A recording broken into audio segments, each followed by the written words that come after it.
Buang mental miskin ini kalau kamu mau kaya raya. Apa aja itu?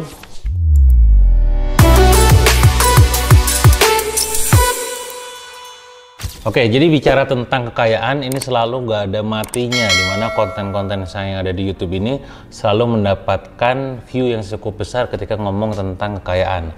Tapi justru di video kali ini saya ingin menyampaikan yang sebaliknya, dalam arti supaya Anda bisa jadi kaya raya, maka mental miskin ini yang perlu kita hilangkan. Disclaimer dulu, saya tidak mengkritisi Anda yang sekarang ke dalam kondisi hidup tidak punya ataupun miskin, lebih kepada mentalitasnya. Sekali lagi, bukan orang miskin, tapi siapapun yang bermental miskin. Kenapa emang bedanya apa, Kang? Gini teman-teman, yang namanya miskin itu adalah kondisi hidup, sementara mental miskin itu adalah kondisi pikiran.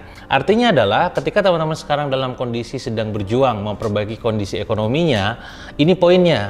Nah, maka jangan sampai kemampuan ataupun mental Anda yang itu bawaannya miskin bikin kondisi hidup Anda makin jadi lebih miskin. Nah, kalaupun sekarang kondisinya adalah Anda tidak punya uang, itu hanya sementara saja.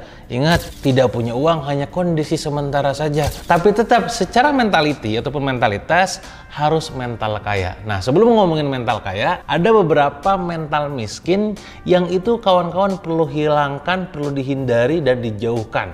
Jauh-jauh ya. Apa saja itu? Yang pertama adalah suka minta-minta. Jadi ini bahasanya tuh entah Anda nanti suka minta diskon, minta pinjaman, minta sumbangan, intinya adalah minta-minta. Pak, minta Pak, ya minta gitu kan. Ini tolong hindari. Karena bagaimanapun juga ini menunjukkan ketidakmampuan diri kita dalam melakukan sesuatu, ya. Padahal Allah sudah ciptakan kita dalam kondisi sebaik-baiknya bentuk dan kita bisa melakukan banyak hal. Minta-minta inilah yang disebut dengan mental. Nah, maka kalau Anda kondisinya pengen jadi mental kaya, mental miskin yang satu ini, minta-minta ini, itu harus benar-benar dihilangkan. Entah itu minta diskon, minta gratisan, minta sumbangan, atau minta apapun. Itu nomor satu. Kedua adalah yang juga harus Anda hilangkan, alias buang jauh-jauh, adalah doyan gratisan. Saya kawan-kawan sudah banyak banget bikin video gratis di YouTube ini. Ketika saya deliver ke Anda dan itu sifatnya adalah free, silakan Anda nikmati. Tapi ketika suatu saat katakanlah saya menjual sebuah produk, entah itu harganya ratusan ribu atau jutaan, tolong jangan dikritisi dan dikomentari. Dan malah ujung-ujungnya apa? Kang, gratisin dong gitu kan. Ini ya, mikirnya tuh selalu berpikir tentang kalau bisa gratis ngapain harus bayar gitu ya. Nah, padahal saya bukan berarti tidak memberikan konten itu gratis. Di YouTube saya memberikannya gratis. Banyak ebook saya pun sifatnya tuh gratis. Konten-konten di sosial media saya pun yang lain itu gratis.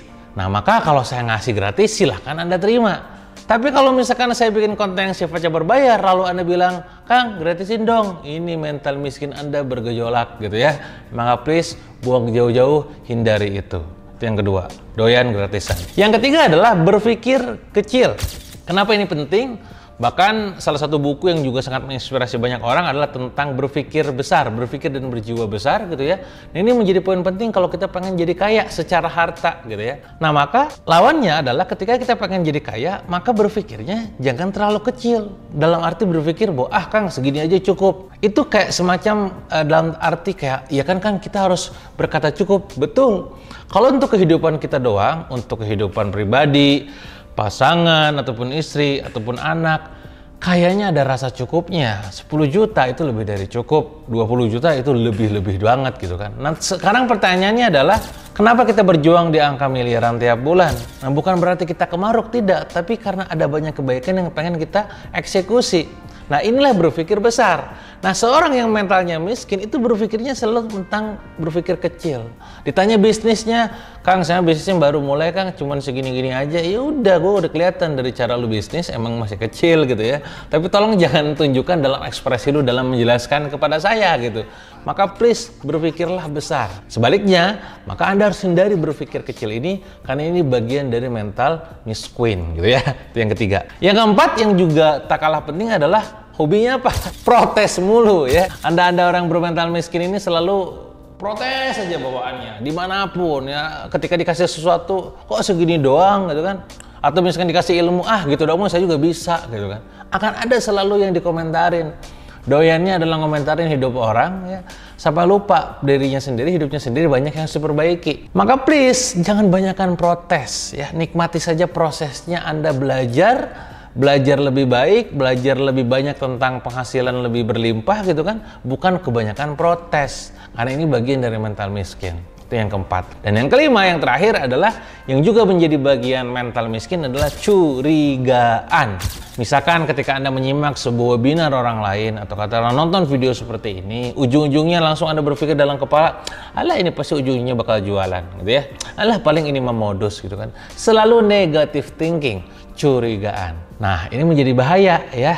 Belum tentu benar tapi sudah negative thinking kepada orang lain, jatuhnya jadi malah dosa gitu kan. Nah, sekali lagi 5 poin ini yang Anda harus buang dan matikan jauh-jauh supaya Anda bisa punya kekayaan yang maksimal. Nah, sekarang lawan baliknya nih. Kalau misalkan katakanlah Anda sudah mampu membuang, membunuh atau menghindarkan mental miskin, apa yang perlu kita install di kepala kita supaya kita bisa benar-benar menjadi orang yang kaya, minimal mentalnya dulu kaya. Ingat sekali lagi, sebelum kita punya kekayaan yang berlimpah, yang wah secara harta, mentalnya dulu kudu disetting kaya. Ya, karena sejatinya itu lebih penting daripada sekedar hartanya doang. Misalkan kondisi sekarang sekali lagi kita tidak punya uang, kita bisa bilang bahwa tidak punya uang adalah kondisi sementara. Itu bukan ngeles, tapi memang kondisi mental kita yang kita setting demikian. Baik lagi, lantas apa saja sih Kang yang harus kita install di kepala kita, dalam diri kita agar kita punya mental kaya? Nomor 1, kita hidup sederhana. Loh, kayaknya gak nyambung Kang gitu ya. Sejatinya kekayaan itu memang harta gitu yang bisa kita lihat dengan nominal gitu ya. Tapi secara mentalitas justru kehidupan kita sederhana. Yang harus kaya luar biasa apa? Karya kita dan manfaat kita yang luar biasa. Nah, maka karena mentalitas kita hidup sederhana, maka jangan pernah banyak gaya dengan cara hutang di mana-mana. Nah, maka lawan katanya adalah supaya kita seperti itu, maka pada saat kita beli sesuatu, belilah karena fungsi, bukan karena gengsi. Disinilah pentingnya ilmu qanaah. Ya, bagaimana ketika kita tidak mampu membeli sesuatu, ya jangan dipaksain, ya. Jangan memaksakan kehendak dengan cara ngutang di mana-mana gitu. Ingat sekali lagi, mental kaya justru hidupnya sederhana, bukan bergelimang harta dan bermewah-mewahan. Kalaupun Anda pengen misalkan sebutnya self reward, monggo aja. Tapi jangan sampai terlalu terlena dengan harta tersebut. Dalam arti hidup bermegah-megahan. Karena Rasul tidak mencontohkan. Itu nomor 1. Jadi hidup sederhana dengan apa? Beli karena fungsi, bukan karena gengsi. Dan jangan banyak gaya hutang di mana-mana. Karena bingung nanti lunasinya kayak apa. Yang kedua adalah yang juga harus kita install dalam kepala kita dan dalam diri kita. Supaya mental kita kaya adalah lapang berbagi. Ya, sekali lagi. Gemar berbagi dalam situasi senang ataupun sulit. Ya, dalam Al-Quran itu disampaikan berbagi itu jangan cuma sekedar pada saat kita lapang doang, tapi juga dalam sempit juga. Maka orang kaya bisa saja hatinya sempit kalau dia pelit. Orang miskin bisa saja hatinya dia lapang kalau dia dermawan. Inilah yang disebut dengan mental kaya, lapang berbagi. Walaupun kita kere, tapi ada waktu, ada hati untuk terus berbagi gitu kan. Nominalnya berapapun, sing penting berbagi. Maka kalau di poin sebelumnya kita belajar tentang qanaah, di poin kali ini kita belajar tentang sedekah ya. Kaya sedekah, miskin juga sedekah. Dan sekali lagi bukan soal nominalnya, tapi tentang kemampuan dan juga kemauan kita dalam melakukannya. Itu poin nomor 2. Poin nomor 3 yang juga tak kalah penting adalah kalau kita pengen punya mental kaya adalah kita perlu pandai bersyukur. Ya, mensyukuri apapun yang terjadi. Syukur itu menjadi sangat penting. Bahkan Allah menyampaikan kalau kita bersyukur kita akan ditambah nikmatnya gitu ya. Nah, maka kalau sekarang kita mendapatkan nikmat tertentu, katakanlah harta berlebih, maka bersyukurnya adalah dengan cara berbagi. Kalau kita diberikan kesehatan, nikmat kesehatan, bersyukurnya adalah dengan cara memanfaatkannya dalam berupa produktivitas dan masih banyak lagi.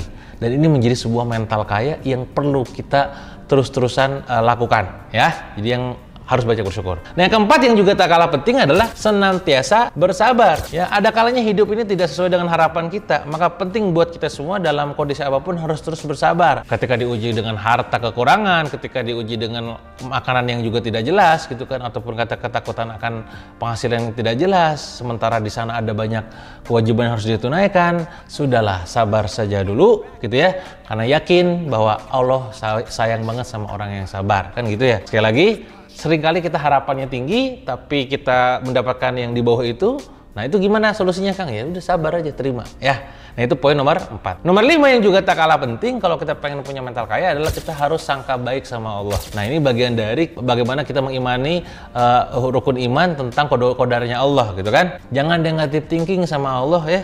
Termasuk juga jangan negative thinking sama orang dan jangan keadaan ya. Kita harus terus husnuzon, keep positive thinking. Kan saya yakin gitu ya, semua yang ada dalam muka bumi ini yang terjadi baik buruknya itu semua sudah digoreskan, ditakdirkan oleh Allah Subhanahu wa taala. Selama kita masih bisa berjuang, perjuangan ikhtiarkan. Tapi kalau misalkan sudah kejadian, ya wes terima, ridho gitu kan.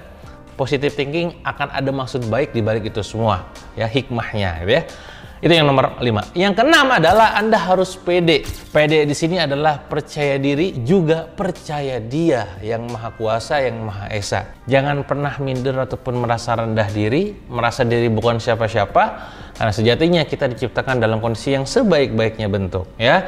Punya bakat yang luar biasa, punya minat yang juga kita perlu eksplorasi, dan punya passion yang terus menggairahkan untuk terus kita produktif di dalamnya. Nah, maka harus percaya diri aja. Kang, saya mah orang kampung. Kang, saya mah orang tua juga gak ada yang bakat pengusaha. Kang, saya mah kayaknya mah nggak bisa. Kang, saya mah kayaknya. Kayak gini-gini tolong hilangkan. Ya, hindarkan yang namanya mental block. Patahkan itu mental block. Sangka-sangka negatif tentang diri sendiri, tentang Tuhan, tentang Allah, tentang orang lain juga dihilangkan. Karena sekali lagi kita perlu percaya diri dan percaya Dia. Nah, yang ketujuh adalah supaya kita punya mental kaya, maka pada saat kita melakukan eksekusi dalam setiap aktivitas kehidupan kita, maka obsesi kita adalah untuk akhirat, bukan untuk dunia saja. Ingat, jangan terlena dengan dunia. Maka penting buat kita gimana supaya selalu dalam kondisi puncak semangatnya.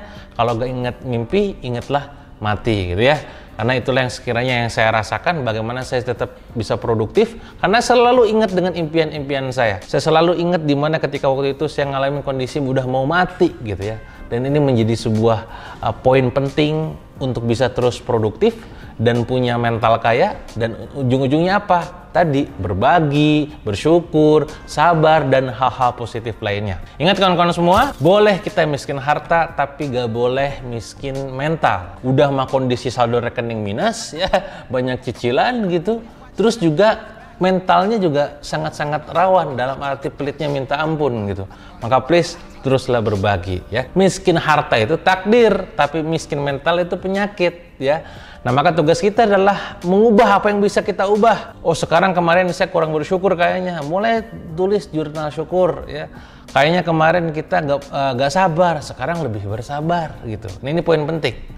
Ketika nanti suatu saat Anda ditakdirkan dikasih kekayaan, maka bersyukurlah. Ketika pun dikasih kemiskinan, maka bersabarlah. Ingat juga kawan-kawan bahwa kaya itu bukan ukuran mulia, tapi juga miskin bukan berarti ukuran hina. Maka penting buat kita menjaga itu semua supaya tetap positif. Bisa dipahami ya? Saya doakan terbaik, semoga Anda semua yang nonton video ini berawal dari mental kaya ini dan membuang jauh-jauh semua mental miskinnya. Suatu saat Allah takdirkan Anda punya harta kekayaan yang berkah dan juga berlimpah, sehingga bisa bersedekah lebih banyak, bermanfaat lebih banyak. Kalau Anda setuju dengan apa yang saya sampaikan dalam video ini, silakan Anda like dan komen di dalam komentar, dan juga jangan lupa di subscribe. Semoga sekali lagi keberkahan dan keberlimpahan selalu menyertai Anda semua. Sampai jumpa di video berikutnya.